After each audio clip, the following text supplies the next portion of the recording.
నమస్కారం. TV6 news వార్తలకు స్వాగతం. ముందుగా వార్తల్లోని ముఖ్యాంశాలు. అకాల వర్షాలపై అత్యవసర సమీక్ష నిర్వహించిన సీఎం చంద్రబాబు 12 జిల్లాల్లో పంట నష్టం జరిగిందని అధికారులు వెల్లడి. రైతులకు త్వరితగతిన సహాయం అందించాలని ఆదేశాలు. ఎల్పీజీ కొరత రాకుండా ముందస్తు చర్యలు తీసుకోవాలని సూచన.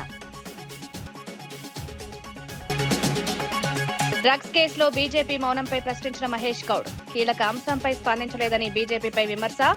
కేసుపై పూర్తిస్థాయి విచారణ జరపాలని డిమాండ్. ప్రజల్లో అనుమానాలు పెరుగుతున్నాయని వ్యాఖ్య.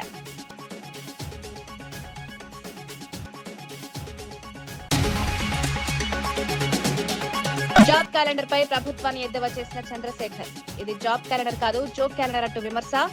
ఉద్యోగాల వివరాలు లేక ప్రజలను మోసం చేస్తున్నారన్న ఆరోపణ. నిరుద్యోగ యువతను మభ్యపెడుతున్నారంటూ తీవ్ర విమర్శలు.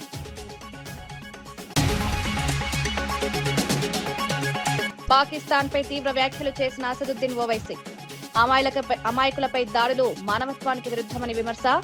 ఇస్లాం సూత్రాలను పాటించడం లేదని పాకిస్తాన్ పై ఆరోపణ. అంతర్జాతీయ సమాజం స్పందించాలని ఓవైసీ పిలుపు. పెట్టుబడులతో లక్షల ఉద్యోగాలు సృష్టించామని మంత్రి రవీంద్ర 25,000 కోట్ల పెట్టుబడులు ఆకర్షించామని వెల్లడి. గత ప్రభుత్వం యువతను మోసం చేసిందని విమర్శ. పరిశ్రమలతో రాష్ట్ర అభివృద్ధి వేగంగా జరుగుతోందని వ్యాఖ్య.